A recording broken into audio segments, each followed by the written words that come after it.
नमस्कार दोस्तों, एजुकेशन साहित्यिक कहानियाँ इन हिंदी चैनल पर आप सभी का स्वागत करती हूँ। आज जो कहानी मैं आपके लिए लेकर आई हूँ, कहानी प्रसिद्ध रचनाकार, कहानीकार, उपन्यासकार मुंशी प्रेमचंद द्वारा लिखी गई है। कहानी का नाम है धोखा। तो आइए सुनते हैं कहानी धोखा। शतीकुंड में खिले हुए कमल वसंत में धीमे झोंकों से लहरा रहे थे और प्रातःकाल की मंद मंद सुनहरी किरणें उसमें मिल मिलकर मुस्कुराती थीं। राजकुमारी प्रभा कुंड के किनारे हरी हरी घास पर खड़ी सुंदर पक्षियों के कलरव को सुन रही थी। उनकी सोने के समान शरीर इन्हीं फूलों की भांति दमक रहा था। प्रभा ने मौलसरी के वृक्ष पर बैठी हुई एक श्यामा नाम की चिड़िया को देखकर कहा, मेरा जी चाहता है कि मैं भी एक चिड़िया होती। उसकी सहेली उमा ने मुस्कुराकर पूछा, क्यों? प्रभा ने कुंड की ओर ताकते हुए उत्तर दिया, वृक्ष की हरी भरी डालियों पर बैठी हुई चहचहाती मेरे कलरव से सारा बाग गूंज उठता। उमा ने छेड़ कर कहा, नौगढ़ की रानी ऐसे कितनी ही पक्षियों का गाना जब चाहे तब सुन सकती है। प्रभा ने संकुचित होकर कहा, मुझे नौगढ़ की रानी बनने की अभिलाषा नहीं, मेरे लिए किसी नदी का सुनसान किनारा चाहिए, एक वीणा और ऐसे ही सुंदर सुहावने पक्षियों के संगीत की मधुर ध्वनि में मेरे लिए सारे संसार का ऐश्वर्य भरा हुआ है। प्रभा का संगीत पर अप्रितम प्रेम था। वह बहुधा ऐसे ही सुख स्वप्न देखा करती थी। उमा उत्तर देना ही चाहती थी, किंतु इतने में बाहर से किसी के गाने की आवाज़ गई। कर गए थोड़े दिन की प्रीति। प्रभा ने एकाग्रमन होकर सुना और अधीर होकर कहा, बहन, इस वाणी में जादू है, मुझमें अब बिना सुने नहीं रहा जाता, इसे भीतर बुला लाओ। उस पर भी गीत का जादू असर कर रहा था। वह बोली, निसंदेह ऐसा राग मैंने आज तक नहीं सुना है, खिड़की खोलकर बुलाती हूँ। थोड़ी देर में रागिया भीतर आया। सुंदर सजीले बदन का नौजवान था। नंगे पैर, नंगे सिर, कंधे पर एक मृग चर्म, शरीर पर एक गिरवा वस्त्र, हाथों में एक सितार, मुखारविंद में तेज छिटक रहा था। उसने दबी हुई दृष्टि से दोनों कोमलांगी रमणियों को देखा और सिर झुकाकर बैठ गया। प्रभा ने झिझकते हुए आंखों से देखा और दृष्टि नीचे कर ली। उमा ने कहा, योगी जी, हमारे बड़े भाग्य की आपके दर्शन हुए, हमको भी कोई पद सुनाकर कृतार्थ कर दीजिए। योगी ने सिर झुकाकर उत्तर दिया, हम योगी लोग नारायण का भजन करते हैं, ऐसे ऐसे दरबारों में हम भला क्या गा सकते हैं, पर आपकी इच्छा है तो सुनिए। कर गए थोड़े दिन की प्रीति, कहाँ वह प्रीति, कहाँ यह बिछरन, कहाँ मधुबन की रीति, कर गए थोड़े दिन की प्रीति। योगी का रसीला करुण स्वर, सितार का मधुरम निनाद, उस पर गीत का माधुर्य प्रभा को बेसुध किए देता था। वे भावनाएं जो अब तक शांत थी जाग पड़ी। हृदय सुख स्वप्न देखने लगा। सतीकुंड के कमल तिलिस्मी की परियां बन बनकर उड़ उड़ कर मंडराते हुए भौरों से जाकर जोड़ सजल नैन हो कहते, कर गए थोड़े दिन की प्रीति। सुर्ख और हरी पत्तियों से लदी हुई डालियां सिर झुकाए चहकती हुए पक्षियों से रो रो कर कहती, कर गए थोड़े दिन की प्रीति। और राजकुमारी प्रभा का हृदय भी सितार की मस्तानी तान के साथ गूंजता था, कह रहा था, कर गए थोड़े दिन की प्रीति। प्रभा बघौली की राव देवी चंद की इकलौती कन्या थी। राव पुराने विचारों के रईस थे, कृष्ण की उपासना में लवलीन रहते थे, इसलिए उनके दरबार में दूर दूर के कलावंत और गवैया आया करते थे, इनाम इकरार पाते थे। राव साहब को गाने से प्रेम था, वे स्वयं भी इस विद्या में निपुण थे। यद्यपि वह वृद्धावस्था के कारण यह शक्ति निसंदेह हो चली थी, पर फिर भी विद्या के गुण तत्वों की पूर्ण जानकार थे। प्रभा बाल्यकाल से ही उनकी सोहबतों में बैठने लगी थी। कुछ तो पूर्व जन्म के संस्कार, कुछ दिन रात गाने की ही चर्चाओं ने उसे इस फन में अनुरक्त कर दिया था। उस समय उसके सौंदर्य की भी खूब चर्चा चल रही थी। राव साहब ने नौगढ़ के नवयुवक और सुशील राजा हरिश्चंद्र से उसकी शादी तफदीस की थी। उभय पक्ष में तैयारियां हो रही थी। राजा हरिश्चंद्र मेयो कॉलेज अजमेर के विद्यार्थी और नई रोशनी के भक्त थे। उनकी आकांक्षा थी कि उन्हें एक बार राजकुमारी प्रभा से मिलने दिया जाना चाहिए, प्रेमालाप करने का अवसर दिया जाना चाहिए, किंतु राव साहब इस प्रथा को दूषित समझते थे। प्रभा राजा हरिश्चंद्र के नवीन विचारों की चर्चा सुनकर इस संबंध में बहुत संतुष्ट न थी, पर जब से उसने इस प्रेममय युवा योगी का गान सुना था, तब से तो वह उसी के ध्यान में डूबी रहती थी। उमा उनकी सहेली थी। इन दोनों के बीच कोई पर्दा न था, परंतु इस भेद को प्रभा भी उससे भी गुप्त रखा। उमा उसके स्वभाव से परिचित थी, ताड़ गई। परंतु उसने उपदेश करके इस अग्नि को भड़काना उचित न समझा। उसने सोचा थोड़े दिनों में यह अग्नि अपने आप ही शांत हो जाएगी। ऐसी लालसाओं का प्रायः अंत इसी तरह ही किया जाता है, किंतु इसका अनुमान गलत सिद्ध हुआ। योगी की वह मोहनी मूर्ति कभी प्रभा की आंखों में से ना उतरती। उसका मधुर राग प्रतिक्षण उसके कानों में गूंजता। उसी कुंड के किनारे वह सिर झुकाए सारा दिन बैठी रहती, कल्पना में वही मधुर हृदयग्राही राग सुनती और वही योगी की मनमोहनी मूर्ति देखती। कभी कभी उसे ऐसा आभास होता कि बाहर से वह आवाज़ आ रही है। वह चौंक पड़ती और तृष्णा से प्रेरित होकर वाटिका की चार दीवारी तक जाती, वहाँ से निराश होकर लौट आती। फिर आप ही विचार करती, यह मेरी क्या दशा है, मुझे यह क्या हो रहा है। मैं एक हिंदू कन्या हूँ, माता पिता जिसे सौंप दें उसकी दासी बनकर रहना मेरा धर्म है। मुझे तन मन से उनकी सेवा करनी चाहिए। किसी अन्य पुरुष का ध्यान तक मन में लाना मेरे लिए पाप है। आह, यह कुलसित हृदय लेकर मैं किस मुंह से पति के पास जाऊंगी। प्यारे, तुम मेरे हृदय मंदिर से निकल जाओ, यह स्थान तुम्हारे योग्य नहीं है। मेरा वश होता तो तुम्हें हृदय के सेज पर सुलाती, परंतु मैं धर्म की रस्सियों में बंधी हुई हूँ।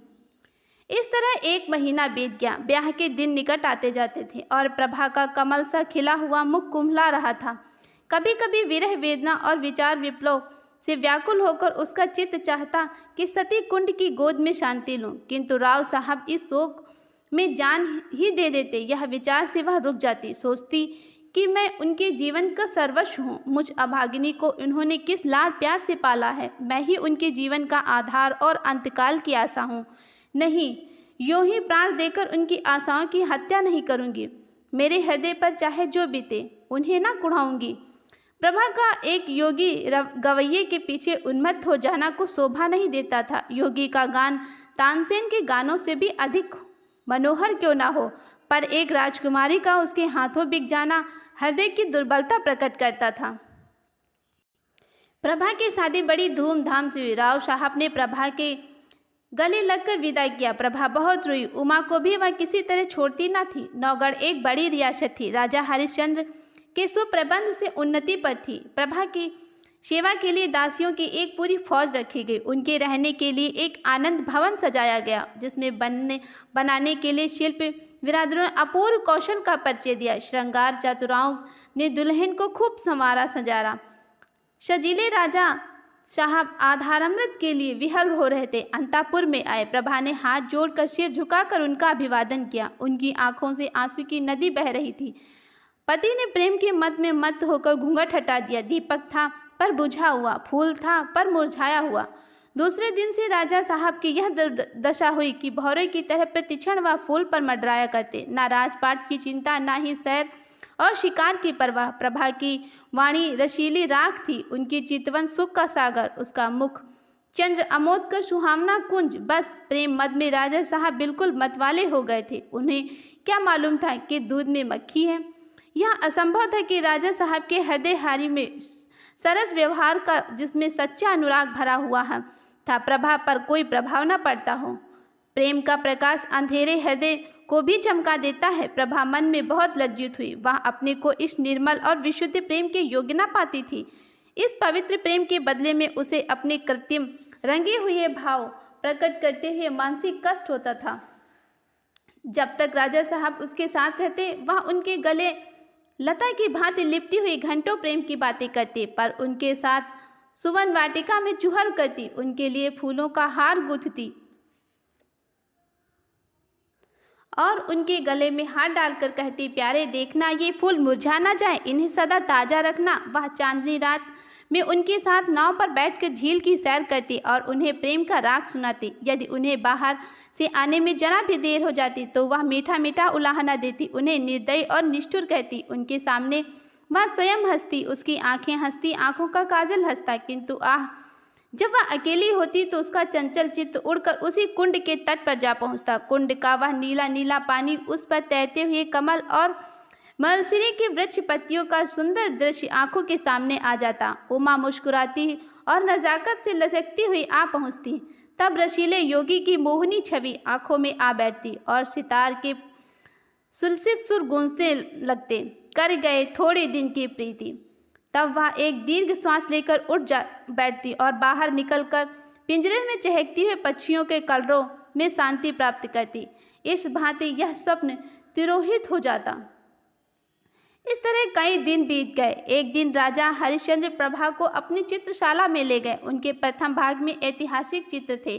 सामने सूरवीर महाराणा प्रताप का चित्र नजर आया। तनिक आगे बढ़कर दाहिनी ओर स्वामी भक्त जगमल और वीरवर सांगा, दिलेर दुर्गादास आदि सभी विराजमान थे।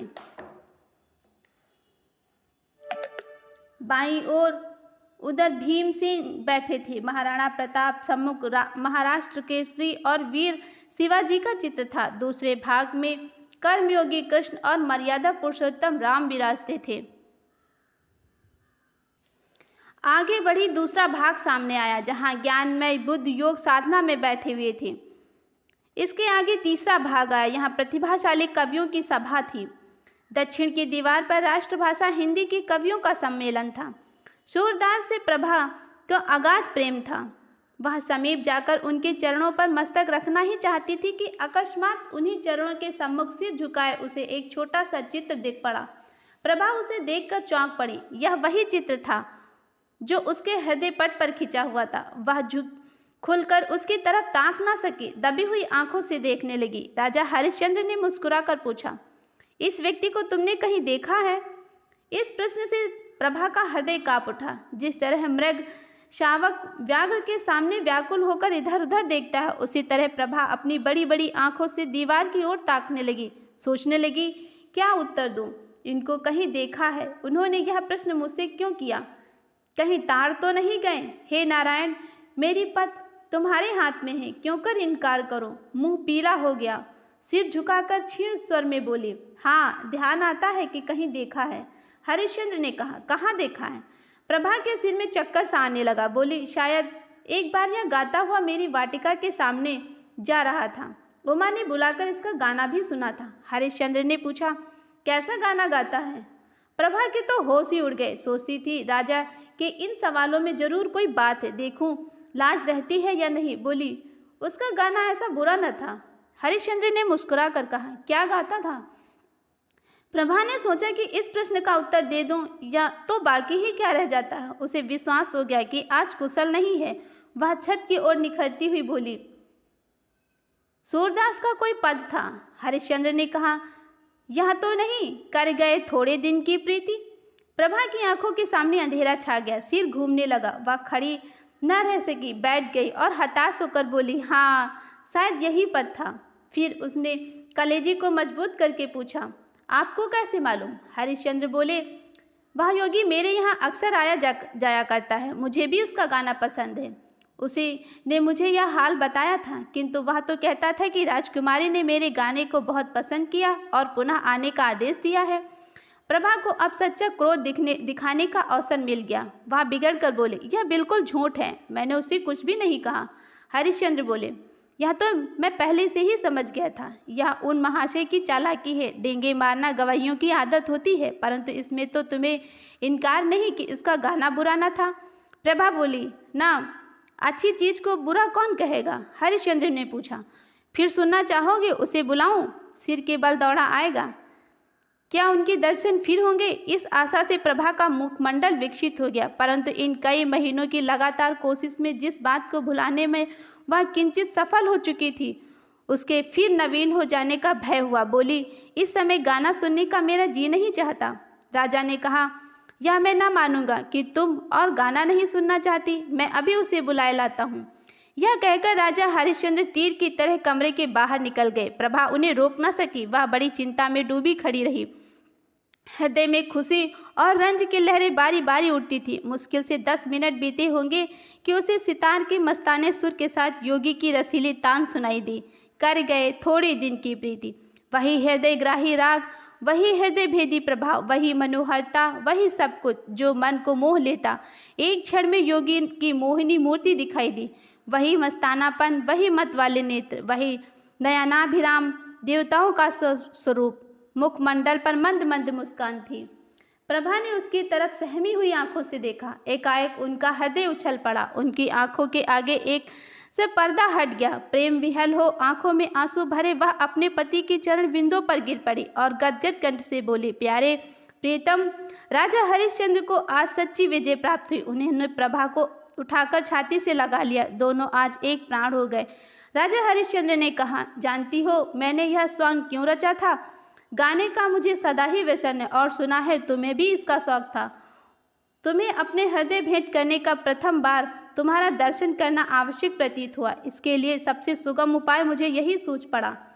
प्रभा ने अनुराग से देखकर कहा, योगी बनकर तुमने जो कुछ पा लिया वह राजा रहकर कदापि ना पा सकते। अब तुम मेरे पति हो और प्रियतम भी तुम ही हो, पर तुमने मुझे बड़ा धोखा दिया है और मेरी आत्मा को कलंकित किया है। उसका उत्तरदाता कौन होगा?